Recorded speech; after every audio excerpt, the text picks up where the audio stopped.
दोस्तों नमस्कार, ये है मार्गदर्शन फॉर सिविल सर्विसेज। मैं अनुराग चौधरी।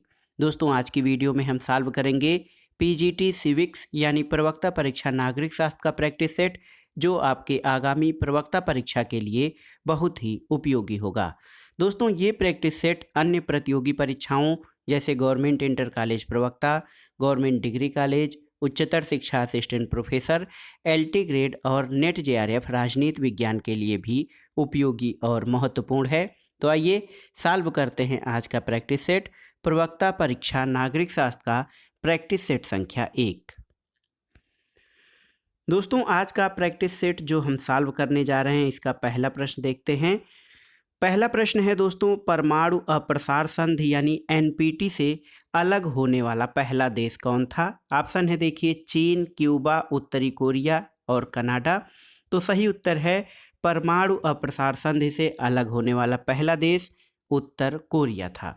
दोस्तों परमाणु अप्रसार संधि जो है ये परमाणु हथियारों के विस्तार को रोकने और परमाणु तकनीकी के शांतिपूर्ण ढंग से इस्तेमाल को बढ़ावा देने के लिए 1968 में की गई थी। दोस्तों 2003 में इस संधि से अलग होने वाला पहला देश उत्तर कोरिया था और भारत ने अभी तक इस संधि पर हस्ताक्षर नहीं किए हैं।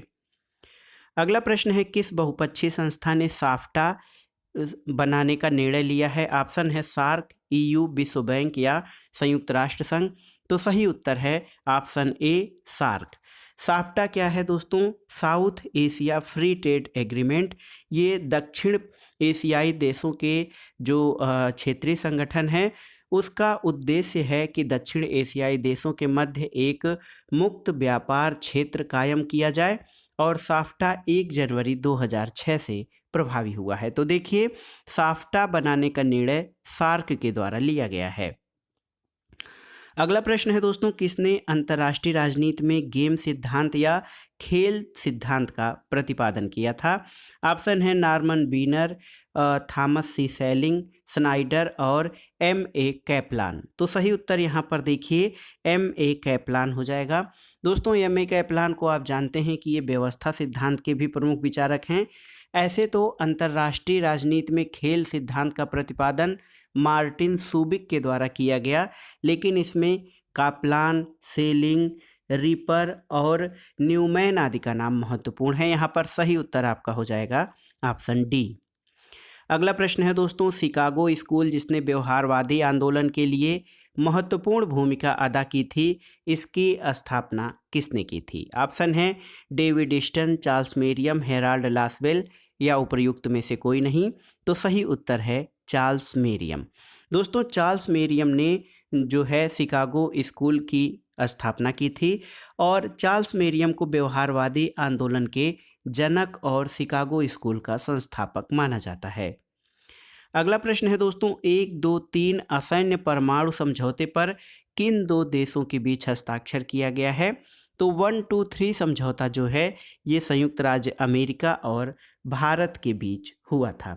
दोस्तों 1, 2, 3 असैन्य परमाणु समझौता USA और भारत के बीच हुआ था और इस समझौते पर 1 अगस्त 2007 को सहमति बनी थी। अगला प्रश्न है, लुसियन पाई के अनुसार राजनीतिक विकास की मुख्य विशेषताएं क्या हैं? समानता, समर्थता, विभेदीकरण या उपर्युक्त सभी। तो सही उत्तर है दोस्तों लुसियन पाई के अनुसार राजनीतिक विकास की ये विशेषताएं सभी विशेषताएं हैं। और पॉलिटिकल कल्चर एंड डेवलपमेंट में लुसियन पाई ने ये बताया है कि राजनीतिक विकास की 3 विशेषताएं होती हैं, समानता, क्षमता और विभेदीकरण। इसको समानता, समर्थता और विभेदीकरण भी कहा जा सकता है। अगला प्रश्न है दोस्तों, शांति के लिए एकता प्रस्ताव या यूनाइटिंग फॉर पीस निम्नलिखित में से किसके द्वारा किया गया है? ऑप्शन है नैम, नाटो, UN या कॉमनवेल्थ ऑफ नेशंस। तो सही उत्तर है संयुक्त राष्ट्र द्वारा शांति के लिए एकता प्रस्ताव 3 नवंबर 1950 को पारित किया गया था। तो सही उत्तर है शांति के लिए एकता प्रस्ताव संयुक्त राष्ट्र संघ द्वारा पारित किया गया था और ये तिथि है 3 नवंबर 1950। अगला प्रश्न है दोस्तों, प्रथम गुट निरपेक्ष आंदोलन का शिखर सम्मेलन जो है ये कहाँ आयोजित हुआ था? आपको बताना है प्रथम गुट निरपेक्ष आंदोलन का शिखर सम्मेलन। तो देखिए प्रथम गुटनिरपेक्ष आंदोलन का शिखर सम्मेलन आपका बेलग्रेड में आयोजित हुआ था। जो पुराना यूगोस्लाविया है, 1961 में बेलग्रेड में प्रथम शिखर सम्मेलन गुटनिरपेक्ष आंदोलन यानी नॉन अलाइनमेंट मूवमेंट का आयोजित हुआ था। अगला प्रश्न देखते हैं दोस्तों। अगला प्रश्न देखिए बहुत ही महत्वपूर्ण है। देखिए निम्नलिखित में से किस प्रधानमंत्री ने विशुद्ध गुटनिरपेक्षता के विचार को प्रतिपादित किया था, आपको बताना है। ऑप्शन है इसमें आपके इंद्र कुमार गुजराल, मोरारजी देसाई, लाल बहादुर शास्त्री या जवाहरलाल नेहरू। तो सही उत्तर है दोस्तों विशुद्ध गुटनिरपेक्षता या असली गुटनिरपेक्षता मोरारजी देसाई के प्रधानमंत्रित्व काल में प्रतिपादित किया गया था। दोस्तों गुटनिरपेक्षता जो है बहुत ही महत्वपूर्ण है और 1977 में प्रधानमंत्री बने मोरारजी देसाई ने संयुक्त राज्य अमेरिका और सोवियत संघ गणराज्य से समान दूरी बरतने के उद्देश्य से असली गुटनिरपेक्षता या विशुद्ध गुटनिरपेक्षता के विचार को प्रतिपादित किया था।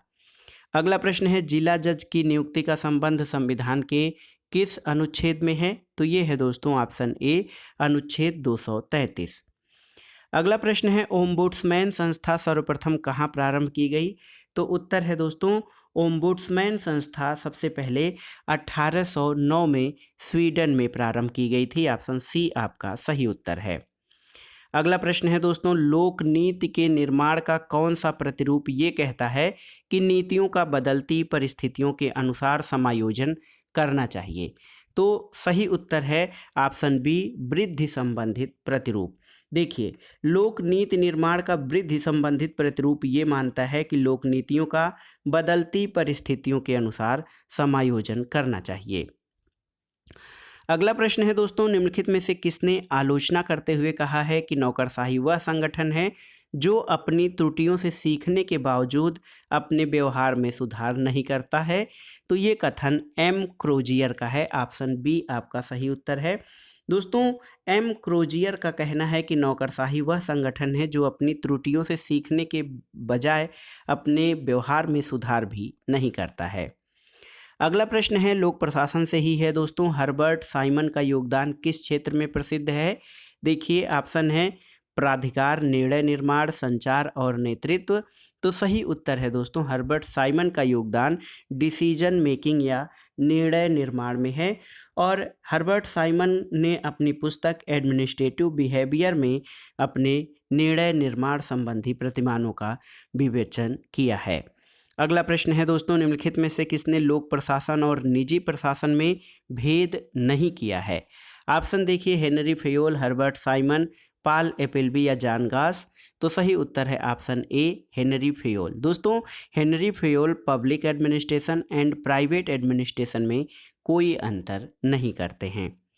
अगला प्रश्न है नीति आयोग कैसी संस्था है? तो उत्तर है नीति आयोग एक स्टाफ अभिकरण है। दोस्तों नीति आयोग जो है वो एक सूत्र अभिकरण है। यह एक थिंक टैंक की तरह काम करता है और 2015 में योजना आयोग के स्थान पर इसकी स्थापना की गई है। और आप जानते हैं कि स्टाफ जो होता है वो परामर्शदात्री निकाय होता है।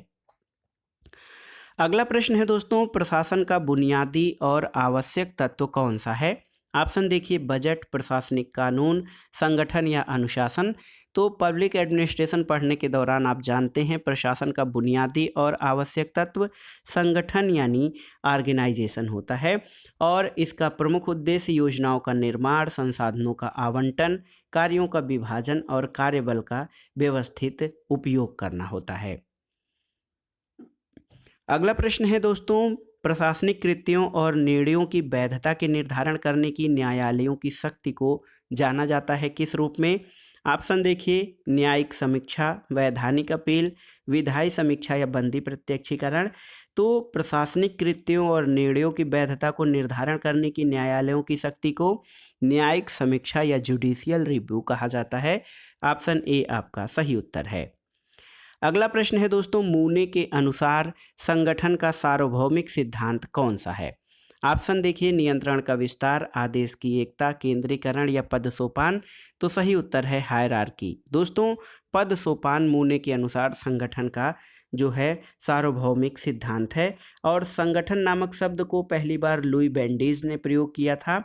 मूने और रैले इस सिद्धांत को स्केलर प्रक्रिया कहते हैं, क्योंकि किसी भी संगठन में ऊपर से नीचे तक उच्चस्थ और अधीनस्थ का संबंध जो है इसके द्वारा निर्धारित होता है, और बिना इसके संगठन सुचारू ढंग से या व्यवस्थित रूप से काम नहीं कर सकता है।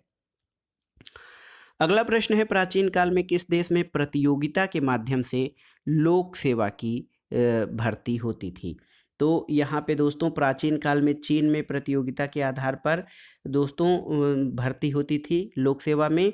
और आधुनिक काल में देखा जाए तो भर्ती की वैज्ञानिक पद्धति का विकास सर्वप्रथम प्रशा में हुआ था। तो यहाँ पर सही उत्तर आपका हो जाएगा ऑप्शन ए, चीन में प्राचीन काल में प्रतियोगिता के माध्यम से लोक सेवा में भर्ती होती थी।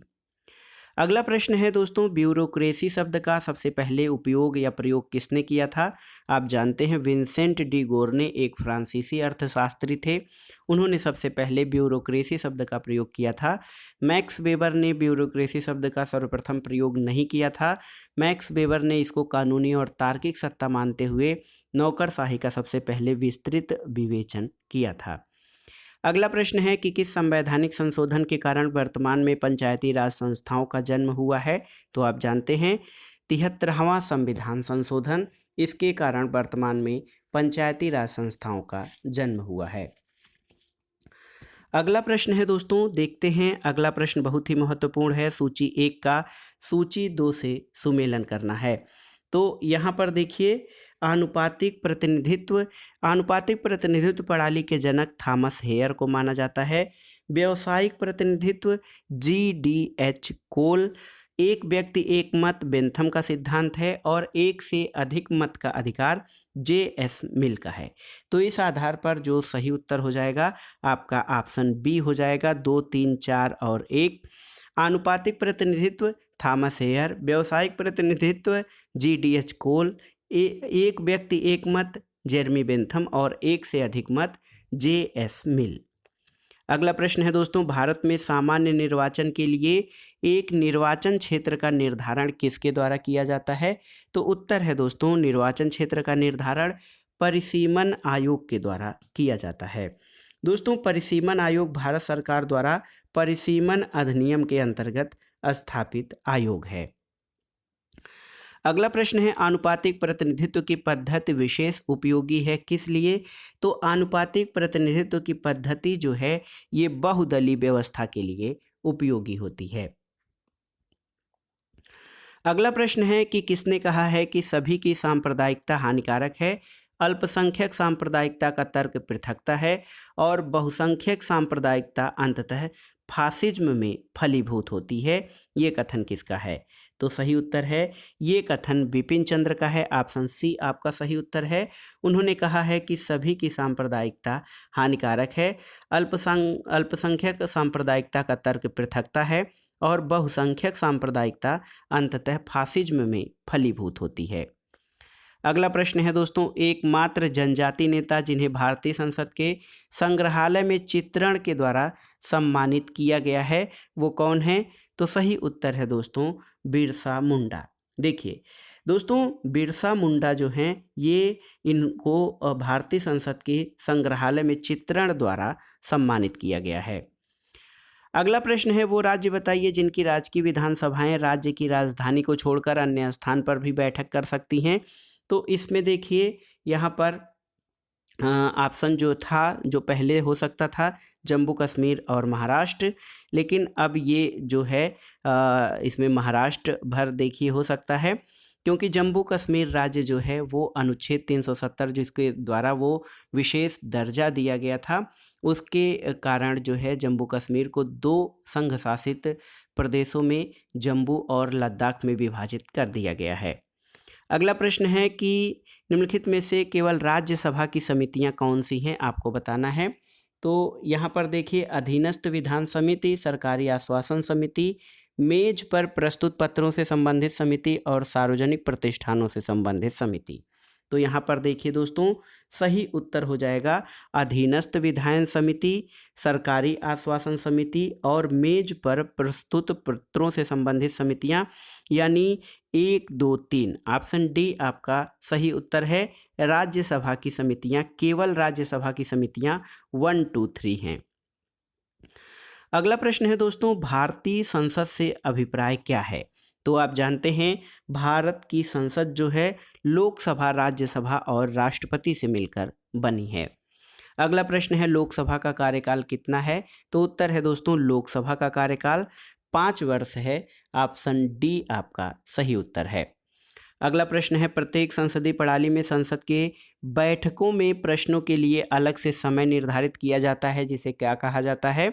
तो उसको दोस्तों प्रश्नकाल या प्रश्नोत्तर घंटा कहा जाता है। ऑप्शन सी आपका सही उत्तर हो जाएगा।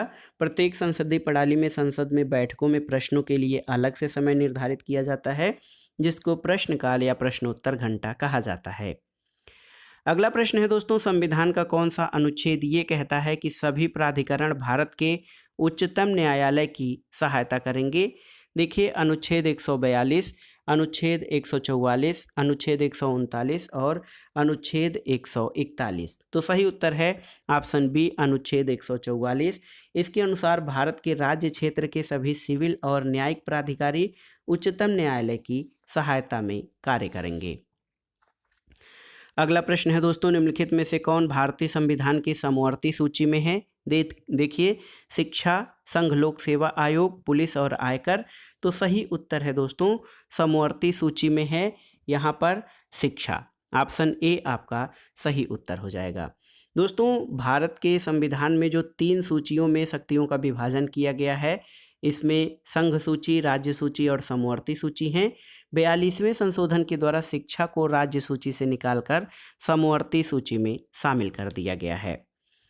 अगला प्रश्न है दोस्तों, भारतीय संविधान के अनुसार भारत क्या है?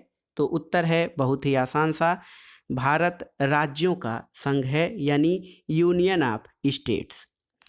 अगला प्रश्न है, भारतीय संघवाद के उदाहरण को सर्वोत्कृष्ट विश्लेषित किया जा सकता है किस रूप में? तो सही उत्तर है अर्ध संघवाद के रूप में।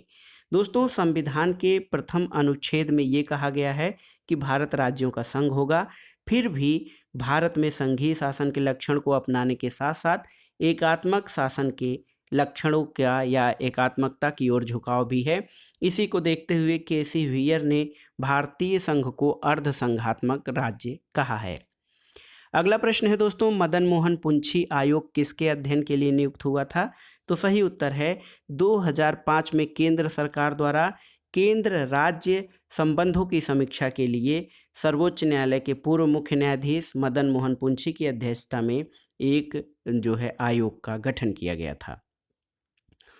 अगला प्रश्न है, भारतीय संविधान में समानता का अधिकार 5 अनुच्छेदों द्वारा प्रदान किया गया है। तो ये हैं, आप जानते हैं, अनुच्छेद 14 से लेकर अनुच्छेद 18। अगला प्रश्न है, भारत के संविधान के अनुसार निम्नलिखित में से कौन सा अधिकार आपातकाल में नहीं छीना जा सकता है?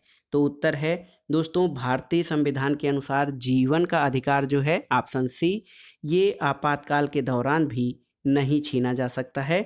और संविधान के अनुच्छेद 21 में प्राण और दैहिक स्वतंत्रता के बारे में उपबंध किया गया है। दोस्तों, 44वें संविधान संशोधन द्वारा अनुच्छेद 20 और 21 को, अनुच्छेद 20 और 21 जो हैं, इनके बारे में ये प्रावधान किया गया है कि आपातकाल में भी इन अधिकारों को नहीं छीना जा सकता और ना ही निलंबित किया जा सकता है। अगला प्रश्न है, निम्नांकित में से किस आयोग ने पिछड़े वर्गों में क्रीमी लेयर या संभ्रांत परत की पहचान की है? आपको बताना है। तो सही उत्तर है दोस्तों बीपी मंडल आयोग। देखिए, बिंदेश्वरी प्रसाद मंडल आयोग ने दोस्तों ये सिफारिश की थी कि अन्य पिछड़े वर्गों के क्रीमी लेयर से संबंधित लोगों को आरक्षण की सुविधा से बाहर रखा जाना चाहिए। अगला प्रश्न है, कौन सत्रावसान के उपरांत संसद की बैठक आहूत करने के लिए अधिकृत है? आपको बताना है। तो सत्रावसान के उपरांत संसद की बैठक आहूत करने के लिए भारत का राष्ट्रपति अधिकृत होता है। अगला प्रश्न है दोस्तों, निम्नलिखित युग्मों में से कौन सा एक सही सुमेलित नहीं है? आपको बताना है कि कौन सा सही सुमेलित नहीं है। अनुच्छेद 14 विधि के समक्ष समता सही सुमेलित है। अनुच्छेद 21 प्राण और दैहिक स्वतंत्रता का संरक्षण, ये भी सही है। अनुच्छेद 25 धार्मिक कार्यों में प्रबंध की स्वतंत्रता, ये सही सुमेलित नहीं है। और अनुच्छेद 23 मानव के दुर्व्यापार और बलाश्रम का प्रतिषेध, ये आपका सही सुमेलित है। देखिए यहाँ पर देखिए अनुच्छेद 25 से 28 तक धर्म की स्वतंत्रता के अधिकार के बारे में कहा गया है। और अनुच्छेद 25 दोस्तों जो है धर्म अंतःकरण और धर्म की अबाध रूप से मानने, आचरण और प्रचार करने की स्वतंत्रता का उल्लेख किया गया है। अगला प्रश्न है, संविधान में किस अनुच्छेद में ये प्रावधान किया गया है कि राज्य नीति के निदेशक तत्वों को न्यायालय में नहीं लाया जा सकता है?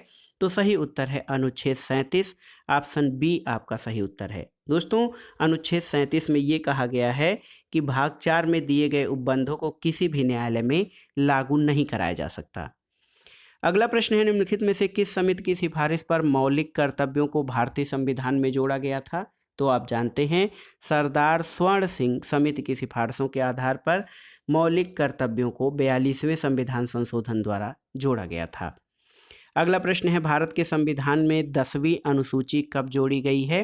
तो उत्तर है दोस्तों 52वें संविधान संशोधन अधिनियम 1985 के द्वारा जो है 52वें संविधान संशोधन के द्वारा दल बदल निरोधक कानून के तहत 10वीं अनुसूची जोड़ी गई है। अगला प्रश्न है, भारतीय संघ में एक नया राज्य शामिल किया जाना हो तो संविधान की किस अनुसूची में संशोधन करना आवश्यक होता है? तो आप जानते हैं ऑप्शन ए पहली अनुसूची में, निश्चित रूप से, क्योंकि भारतीय संविधान की पहली अनुसूची में राज्य और संघ राज्य क्षेत्रों के बारे में उपबंध है और संविधान का अनुच्छेद 3 नए राज्यों के निर्माण और वर्तमान राज्यों में क्षेत्रों या सीमाओं या नामों में परिवर्तन का प्रावधान करता है। तो इसलिए दोस्तों भारतीय संघ में नया राज्य शामिल किया जाना हो तो संविधान के अनुसूची 1 में अवश्य ही संशोधन करना होगा। अगला प्रश्न है, निम्नांकित का सही कालानुक्रम अनुक्रम बताइए। 42वां संविधान संशोधन अधिनियम दोस्तों ये 1976 है आपका। AK गोपालन बनाम मद्रास राज्य का मामला 1950 का केस है। आंतरिक आपातकालीन स्थिति की घोषणा ये 1975 में और केशवानंद भारती 1973 का वाद है। तो इस आधार पर जब आप सही ढंग से क्रम सुमेलित करेंगे तो सबसे पहले आ जाएगा 2, उसके बाद आएगा 4, फिर आएगा 3 और उसके बाद 1। तो ऑप्शन सी आपका सही उत्तर हो जाएगा। अगला प्रश्न है दोस्तों कथन कारण से संबंधित है। देखिए कथन है भारत विनाशी राज्यों का संघ है और कारण है संविधान पर राज्यों का नियंत्रण नहीं है। तो यहाँ पर देखिए सही उत्तर आपका हो जाएगा ए और आर दोनों सही हैं। आर ए की सही व्याख्या नहीं करता है। दोस्तों भारतीय संविधान के अनुच्छेद 1 में कहा गया है कि भारत राज्यों का संघ है और भारतीय संघ के राज्य के नाम, क्षेत्र, सीमा आदि के परिवर्तन जो है संसद कर सकता है, यानी भारत विनाशी राज्यों का संघ है। संविधान पर राज्यों का कोई नियंत्रण नहीं है, अर्थात संविधान में संशोधन, परिवर्तन आदि करने का अधिकार भारतीय संघ को प्राप्त है। तो दोनों कथन और कारण दोनों सही हैं, लेकिन कारण कथन की सही व्याख्या नहीं करता है। अगला प्रश्न है दोस्तों भारत संघ से किसी राज्य के पृथक होने को प्रतिबंधित किया गया है किस संविधान संशोधन द्वारा? तो उत्तर है दोस्तों 16वें संविधान संशोधन अधिनियम 1963 के द्वारा भारत संघ से किसी राज्य के पृथक होने को प्रतिबंधित किया गया है। अगला प्रश्न है संविधान के किस अनुच्छेद के तहत यह उपबंधित है कि निर्वाचक नामावली धर्म, मूल, वंश, जाति या लिंग के आधार पर तैयार नहीं की जाएगी? तो सही उत्तर है अनुच्छेद 325। दोस्तों आर्टिकल 325 में ये उपबंध है कि संसद के प्रत्येक सदन या किसी राज्य विधानमंडल के लिए निर्वाचन के लिए प्रत्येक प्रादेशिक निर्वाचन क्षेत्र के लिए साधारण निर्वाचक नामावली तैयार होगी, जिसमें केवल धर्म, मूल, वंश, जाति या लिंग या इनमें से किसी एक के आधार पर कोई व्यक्ति ऐसी नामावली में शामिल किए जाने के लिए अपात्र नहीं होगा। अगला प्रश्न है भारतीय संविधान का अनुच्छेद 333 सुनिश्चित करता है क्या? तो दोस्तों भारतीय संविधान का अनुच्छेद 333 ये सुनिश्चित करता है कि राज्य की विधानसभा में एंग्लो इंडियन समुदाय का प्रतिनिधित्व पर्याप्त नहीं है तो उसको एंग्लो इंडियन को समुचित प्रतिनिधित्व के तहत एक सदस्य को विधानसभा में मनोनीत कर सकता है। अगला प्रश्न है भारत के प्रतिस्पर्धा आयोग यानी CCI किस संगठन का स्थान लिया है? तो सही उत्तर है दोस्तों, भारत का प्रतिस्पर्धा आयोग जो है इसने जो है एकाधिकार और प्रतिबंधात्मक व्यापार व्यवहार आयोग MRTPC का स्थान लिया है। भारतीय प्रतिस्पर्धा आयोग की स्थापना दोस्तों प्रतिस्पर्धा अधिनियम 2002 के प्रवर्तन के लिए हुई है और ये MRTPC को निरस्त करके इसके स्थान पर लाया गया है। अगला प्रश्न बहुत ही महत्वपूर्ण है। आदि अंबेडकर समाज आंदोलन किस राज्य से संबंधित है, आपको बताना है। तो सही उत्तर है दोस्तों, आदि अंबेडकर समाज आंदोलन पंजाब राज्य से संबंधित है। 1920 में ये आंदोलन शुरू किया गया और ये आंदोलन दलितों के इतिहास को हड़प्पा और मोहनजोदड़ो की गौरव गाथा से जोड़ता है और यह ब्राह्मणवाद का मुखर विरोधी है। अगला प्रश्न है किसने भारत में कलेक्टर के पद का सृजन किया था? तो सही उत्तर है ऑप्शन सी, वारेन हेस्टिंग्स ने। दोस्तों 1772 में वारेन हेस्टिंग्स द्वारा भारत में कलेक्टर पद का सृजन किया गया था। अगला प्रश्न है निम्नलिखित में से कौन सही सुमेलित नहीं है? यहाँ पर देखिए, Karl Marx man on the horseback, Laski grammar of politics, Plato का स्टेट्समैन और पापर का open society eats in its image. तो दोस्तों सही सुमेलित नहीं है ऑप्शन ए, कार्ल मार्क्स की रचना मैन ऑन द हॉर्सबैक नहीं बल्कि सैमुअल फाइनर की रचना है। Man on the horseback Samuel फाइनर की रचना है, इसलिए ऑप्शन ए आपका सही सुमेलित नहीं है। अगला है कांग्रेस के किस अधिवेशन में नेहरू की प्रेरणा से समाजवादी ढांचे का प्रस्ताव पारित हुआ था? तो दोस्तों ये था अवाडी कांग्रेस अधिवेशन 1955। देखिए, अवाडी कांग्रेस अधिवेशन 1955 ये तमिलनाडु में आयोजित हुआ था। दोस्तों इस अधिवेशन में कांग्रेस ने नेहरू की प्रेरणा से देखिए दोस्तों समाज के समाजवादी ढांचे का प्रस्ताव पारित किया था। अगला प्रश्न है किसने राजनीति विज्ञान को शक्ति का विज्ञान के रूप में परिभाषित किया है? बेंटले, लीकाक, कैटलिन या लास्की? तो सही उत्तर है कैटलिन। दोस्तों सर एडवर्ड गार्डन कैटलिन एक दार्शनिक थे। The functions of political science उसकी चर्चित कृति है और उन्होंने अपने निबंध the science of politics and Anglo American union में राजनीति विज्ञान को शक्ति के विज्ञान के रूप में परिभाषित किया है। अगला प्रश्न है निम्नलिखित में से कौन से ग्रंथ से स्वामी दयानंद सरस्वती ने राजतंत्र की अवधारणा को लिया था? तो उत्तर है दोस्तों स्वामी दयानंद सरस्वती ने जो है न्याय की अवधारणा या जो राजतंत्र की अवधारणा है वो मनुस्मृति से ग्रहण किया था। तो आपका ऑप्शन बी सही हो जाएगा कि मनुस्मृति से स्वामी दयानंद सरस्वती ने राजतंत्र की अवधारणा को लिया था। अगला प्रश्न है मैकाइवर के अनुसार राज्य को कौन से कार्य नहीं करने चाहिए? तो उत्तर है साहित्य और कला पर नियंत्रण। राज्य को साहित्य और कला पर नियंत्रण नहीं करना चाहिए बल्कि पुस्तकालयों की व्यवस्था, कानून व्यवस्था और प्रबंध, प्राकृतिक संसाधनों का जो है पोषण किया जाना चाहिए राज्य के द्वारा, जबकि उसके द्वारा साहित्य और कला पर नियंत्रण नहीं किया जाना चाहिए। अगला प्रश्न है कौन से अहिंसात्मक प्रतिरोध के सिद्धांत का जनक है? अहिंसात्मक प्रतिरोध के सिद्धांत का जनक कौन है? महात्मा गांधी, अरविंद घोष, जवाहरलाल नेहरू या रविंद्रनाथ टैगोर? तो सही उत्तर क्या है दोस्तों? निष्क्रिय प्रतिरोध के जनक अरविंद घोष हैं और वे इस पद्धति के द्वारा भारत की स्वाधीनता के पक्षधर रहे हैं। तो सही उत्तर हो जाएगा अरविंद घोष दोस्तों निष्क्रिय प्रतिरोध यानी अहिंसात्मक प्रतिरोध के सिद्धांत के जनक माने जाते हैं। अगला प्रश्न है निम्नलिखित में से किसने माना कि कौटिल्य का मंडल सिद्धांत शक्ति संतुलन पर आधारित है? तो उत्तर है दोस्तों A.S. अल्टेकर। दोस्तों A.S. अल्टेकर ने माना है कि कौटिल्य का मंडल सिद्धांत शक्ति संतुलन पर आधारित है। तो सही उत्तर आपका ऑप्शन डी हो जाएगा। अगला प्रश्न है निम्नलिखित में से किसकी क्रांतिकारी भूमिका पर बल देना माओ का सर्वाधिक मौलिक योगदान था? तो सही उत्तर है दोस्तों यहाँ पर देखिए कृषक वर्ग। देखिए दोस्तों माओ ने मार्क्सवाद को चीन का राष्ट्रीय स्वरूप प्रदान किया और कुछ मामलों में मार्क्स और लेनिन से जो है ये भिन्न था। चीन में किसानों की बहुलता थी और माओ ने कृषक वर्ग की भावनाओं को समझा और उनमें क्रांतिकारी भावनाओं का संचार किया था। अगला प्रश्न है किसने राज्य के आधार और अधिरचना सिद्धांत को प्रतिपादित किया? तो बताने की आवश्यकता नहीं है, आप जानते हैं। राज्य के आधार और अधिरचना सिद्धांत ये मार्क्स के द्वारा प्रतिपादित किया गया है। अगला प्रश्न है, एक कथन है कि मार्क्सवादी केवल वही है जो वर्ग संघर्ष की मान्यता को मजदूर वर्ग की तानाशाही की मान्यता तक ले जाता है। ये किसने कहा था?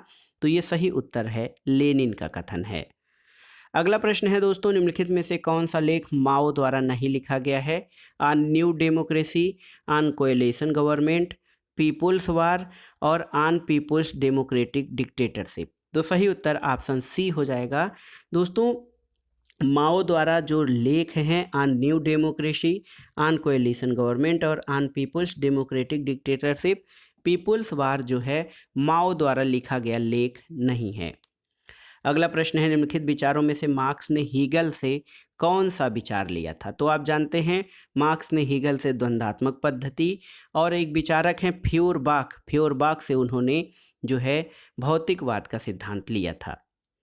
अगला प्रश्न है दोस्तों, इतिहास की भौतिकवादी व्याख्या के अनुसार सामाजिक संरचना की निम्नलिखित परतों की प्राथमिकता का सही क्रम क्या है? तो सबसे पहले आती हैं उत्पादन की शक्तियां, उसके बाद उत्पादन के संबंध आते हैं, फिर कानून और राजनीतिक संगठन, उसके बाद विचारधारा। तो सही उत्तर आपका हो जाएगा दोस्तों ऑप्शन बी हो जाएगा आपका 2-1। देखिए, सबसे पहले हो जाएगा आपका उत्पादन की शक्तियाँ, फिर संबंध, यानी 3-1-4-2, 3-1-4-2, ऑप्शन बी आपका सही उत्तर हो जाएगा।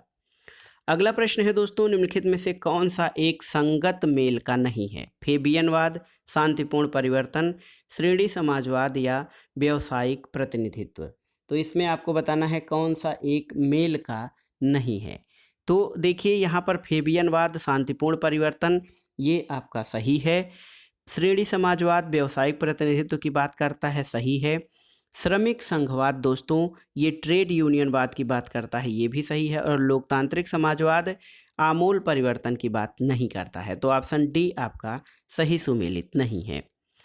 अगला प्रश्न है, कौन आनुपातिक प्रतिनिधित्व का प्रबल समर्थक था? देखिए, बेंथम, लास्की, मिल और स्पेंसर। तो सही उत्तर है जे.एस. मिल आनुपातिक प्रतिनिधित्व का प्रबल समर्थक था। अगला प्रश्न है, जर्मी बेंथम के अनुसार प्रकृति ने मनुष्य को 2 शक्तिशाली स्वामियों के नियंत्रण में रखा है, वो स्वामी कौन है? तो वो हैं सुख और दुख, यानी ऑप्शन डी आपका सही उत्तर है। अगला प्रश्न है, निम्नलिखित में से कौन संप्रभुता के वैधानिक सिद्धांत का आलोचक नहीं है? ऑप्शन है क्रैब, हालैंड, डिग्वी और गार्नर।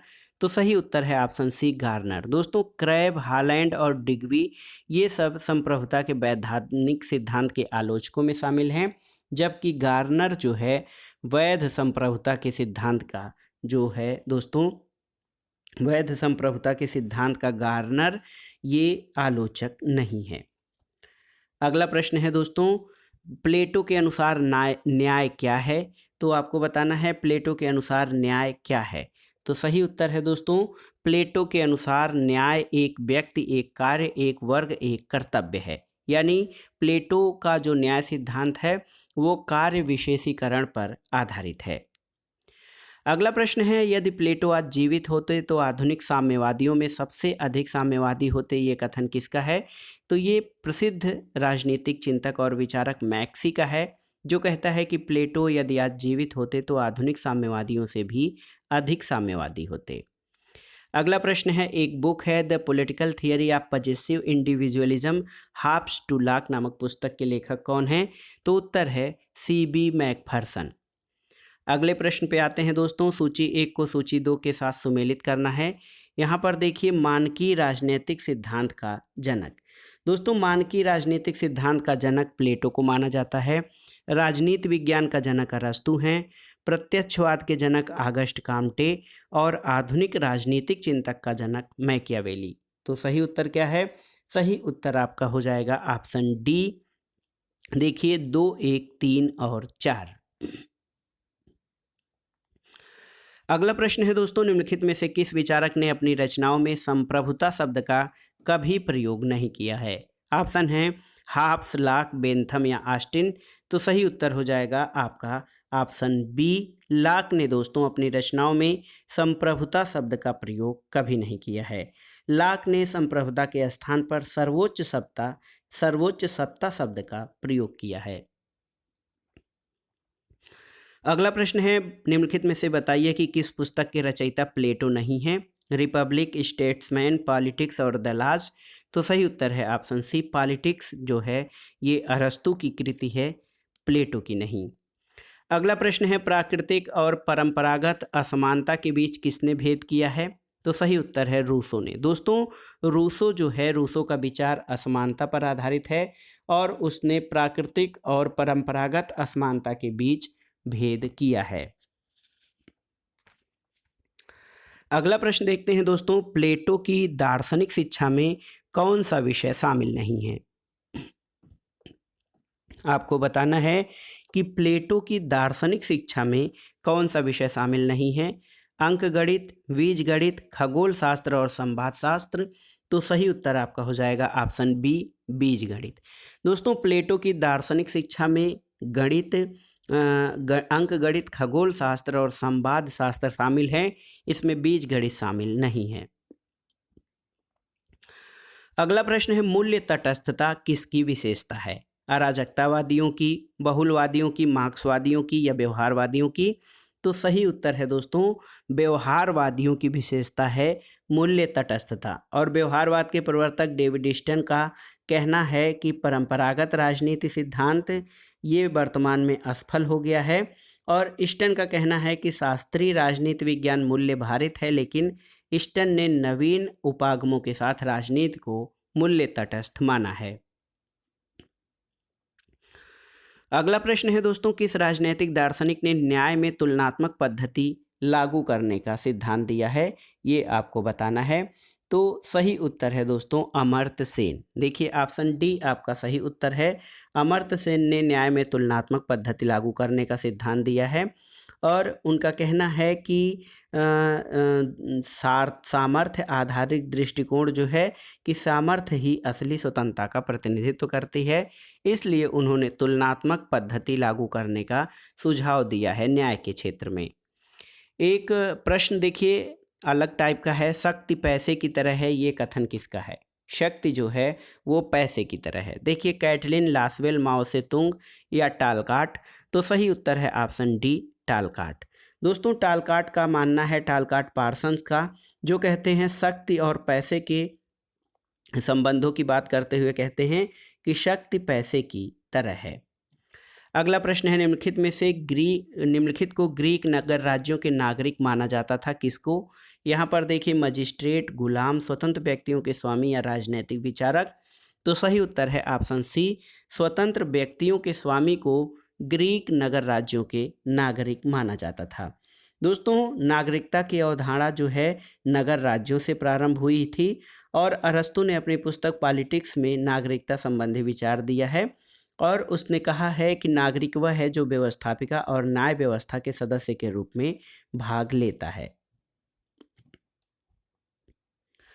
अगला प्रश्न है, निम्नलिखित में से कौन स्वेच्छातंत्रवाद का समर्थक नहीं है। ऑप्शन है रॉबर्ट नाजिक, मिल्टन फ्रीडमैन, रॉबर्ट डहेल या F.A. हेयक।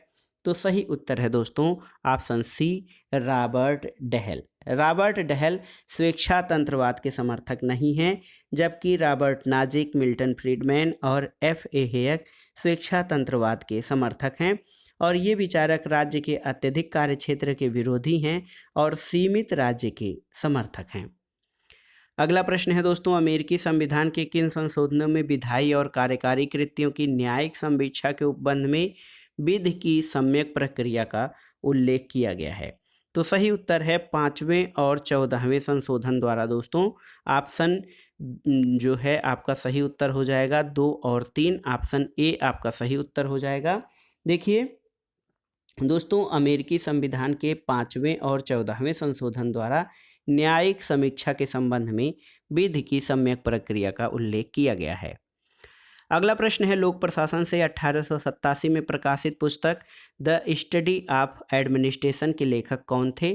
तो उत्तर है वुडरो विल्सन। और ये दोस्तों ये पुस्तक या ये जो लेख है द स्टडी ऑफ एडमिनिस्ट्रेशन, इसमें वुडरो विल्सन ने बताया कि लोक प्रशासन एक स्वतंत्र विषय है और राजनीति विज्ञान से इसको उन्होंने अलग करने का कार्य किया। इसी कारण वुडरो विल्सन को लोक प्रशासन का जनक भी कहा जाता है। अगला प्रश्न है दोस्तों, यहाँ पर देखिए निम्नलिखित में से कौन सा राजनीतिक व्यवस्था में कौन सा तीसरा क्षेत्र है। ऑप्शन है राज्य, नागरिक समाज, बाजार और मीडिया। तो सही उत्तर है सिविल सोसाइटी या नागरिक समाज राजनीतिक व्यवस्था का तीसरा क्षेत्र है, जबकि मीडिया को लोकतंत्र के चौथे स्तंभ के रूप में माना जाता है।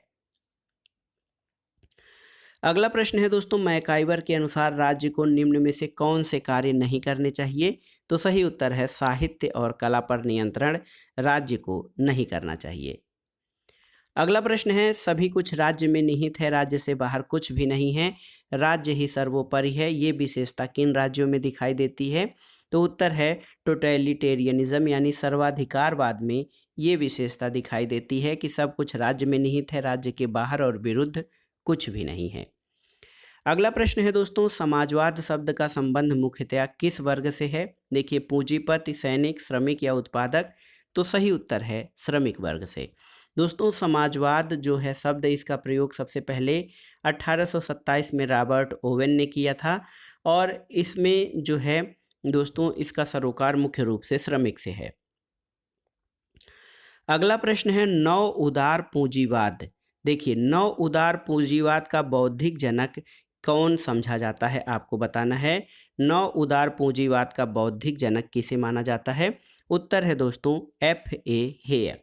देखिए हेयक को उदारवाद का आधुनिक पूंजीवादी कल्याणकारी राज्य में प्रचलित सकारात्मक उदारवाद से पूरी तरह भिन्न है।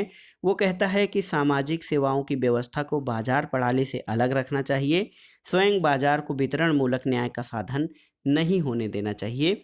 तो नव उदार पूंजीवाद का बौद्धिक जनक F.A. हेयक को माना जाता है। अगला प्रश्न है दोस्तों, सुरक्षात्मक लोकतंत्र का एक सीमित सिद्धांत किसके द्वारा विकसित किया गया था। आपको बताना है कि सुरक्षात्मक लोकतंत्र का एक सीमित सिद्धांत किसके द्वारा विकसित किया गया। तो सही उत्तर है जॉन लॉक। दोस्तों सुरक्षात्मक लोकतंत्र का विचार जॉन लॉक के द्वारा दिया गया और इसे एक साधन के रूप में भी स्वीकार किया गया जिससे लोगों की रक्षा की जाती है। अगला प्रश्न है, किसने भारत में दल विहीन लोकतंत्र का समर्थन किया। देखिए M.N. राय, जयप्रकाश नारायण, आचार्य नरेंद्र देव या राम मनोहर लोहिया। आपको बताना है।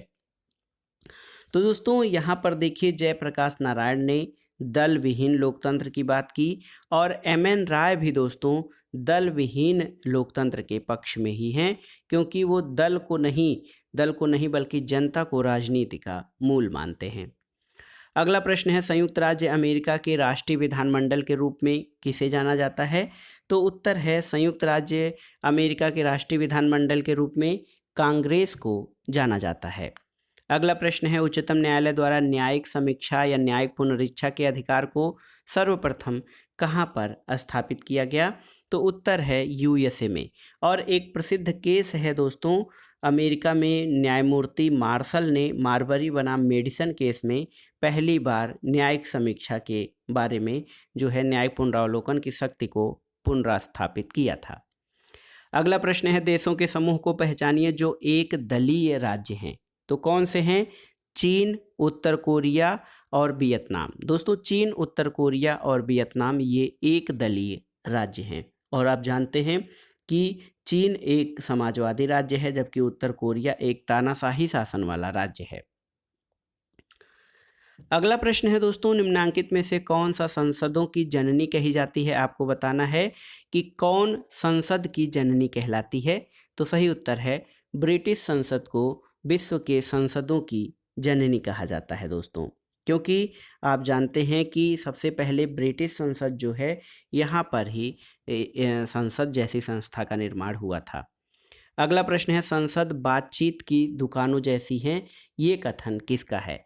तो सही उत्तर है लेनिन का कहना है दोस्तों, संसद बातचीत की दुकानों जैसी है। गांधी जी ने ब्रिटिश संसद की आलोचना करते हुए इसे बांझ और बेस्या कहा था। और दोस्तों यहाँ पर जो कथन पूछा गया है कि संसद बातचीत की दुकानों जैसी है, ये लेनिन का कथन है। अगला प्रश्न है, कौन सा विचारक पाश्चात्य राजनीतिक चिंतन में संविधानवाद का जनक माना जाता है। तो उत्तर है अरस्तु को। संविधानवाद क्या होता है? तो दोस्तों संविधानवाद जो होता है वो गतिशील अवधारणा होती है। तो सही उत्तर आपका ऑप्शन बी हो जाएगा कि संविधानवाद एक गतिशील अवधारणा है। अगला प्रश्न है, भारतीय संविधान की उद्देशिका का कौन सा उद्देश्य व्यक्तिवाद और समष्टिवाद के मध्य सामंजस्य को विशेषतः सुनिश्चित करता है? तो सही उत्तर है बंधुता। ऑप्शन डी आपका सही उत्तर हो जाएगा, बंधुत्व। दोस्तों बंधुत्व जो विचार है भारतीय संविधान की उद्देशिका में, ये व्यक्तिवाद और समष्टिवाद के मध्य सामंजस्य स्थापित करता है। फ्रांस के राष्ट्रपति के कार्यकाल की अवधि कितनी है? तो सही उत्तर है दोस्तों, फ्रांस के राष्ट्रपति के कार्यकाल अवधि 5 वर्ष है। अगला प्रश्न है, राज्य कानून का शिशु और जनक दोनों है। तो इसमें ऑप्शन बताने की आवश्यकता नहीं, आप जानते हैं कि ये मैकाइवर का कथन है। मैकाइवर कहते हैं कि राज्य कानून का शिशु और जनक दोनों है। अगला प्रश्न है, लॉ ऑफ द कॉन्स्टिट्यूशन के लेखक कौन हैं? तो उत्तर है दोस्तों, law of the constitution A.V. Dicey की रचना है। तो सही उत्तर है लॉ ऑफ द कॉन्स्टिट्यूशन, इसके लेखक A.V. डायसी हैं। अगला प्रश्न है दोस्तों, मूनी के अनुसार संगठन का सार्वभौमिक सिद्धांत कौन सा है? तो मूनी के अनुसार पद सोपान जो होता है ये संगठन का जो है ये महत्वपूर्ण सिद्धांत है। देखिए मूनी के अनुसार संगठन का सार्वभौमिक सिद्धांत ये आपका पद सोपान है। अगला प्रश्न है, कौन बहुलवाद को भविष्य की भविष्यवाणी कहता है? तो सही उत्तर है Miss Follett. Miss MP Follett ने दोस्तों बहुलवाद को भविष्य की भविष्यवाणी कहा है। अगला प्रश्न देखते हैं, बहुलवाद का पिता किसे माना जाता है? तो उत्तर है बहुलवाद का पिता गियरके को माना जाता है। दोस्तों गियरके, ऑटो वान गियरके बहुलवाद के पिता हैं। ये ऑटो वान गियरके जो है जर्मन समाजशास्त्री थे और अंग्रेज इतिहासकार F.W. मेटलैंड, इन दोनों लोगों को बहुलवाद का पिता कहा जाता है। अगला प्रश्न है, जाति प्रथा का तत्व क्या है? तो उत्तर है दोस्तों चेतना बोध जो है ये जाति प्रथा का तत्व है। अगला प्रश्न है, लोक प्रशासन से है, एक विशिष्ट समस्या को हल करने के लिए विभिन्न पाठ्यक्रमों से कार्रवाई का एक पाठ्यक्रम चुनने की प्रक्रिया को क्या कहा जाता है? तो इसे कहा जाता है निर्णय निर्माण या डिसीजन मेकिंग। अगला प्रश्न है, किसका विचार है कि स्वतंत्रता अपने आप में कलह कर सकती है? दोस्तों स्वतंत्रता अपने आप में कलह कर सकती है, ये अर्नेस्ट बार्कर का कथन है। ऑप्शन डी आपका सही उत्तर है। बार्कर का कहना है कि यदि विधि और स्वतंत्रता में संघर्ष नहीं होगा तो स्वतंत्रता स्वयं में ही कलह कर सकती है। अगला प्रश्न है, स्वतंत्रता की अवधारणा घनिष्ठ रूप से जुड़ी हुई है किससे? तो सही उत्तर है व्यक्तिवाद से। स्वतंत्रता की अवधारणा दोस्तों व्यक्तिवाद से जुड़ी हुई है और इसमें वैयक्तिक स्वतंत्र पर विशेष जोर दिया जाता है। अगला प्रश्न है, आर्थिक समानता के बिना राजनीतिक स्वतंत्रता मिथक है, ये किसका कथन है? तो उत्तर है GDH कोल। कोल का कहना है कि आर्थिक समानता के बिना राजनीतिक स्वतंत्रता मिथक है, कपोल कल्पना है। तो ये कथन जो है GDH कोल का है।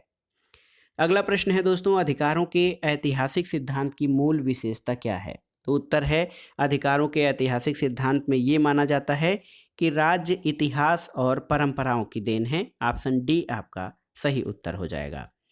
अगला प्रश्न है, सामाजिक समझौता सिद्धांत मूलतः क्या चाहता है?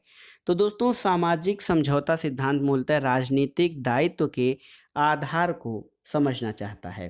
दोस्तों राज्य की उत्पत्ति का सामाजिक समझौता सिद्धांत हाब्स, लॉक और रूसो इससे जुड़े हुए हैं। इन्होंने अपने अपने तर्क के द्वारा नागरिकों के प्रति राज्य और राज्य के प्रति नागरिकों के दायित्वों का स्पष्ट रूप से उल्लेख किया है।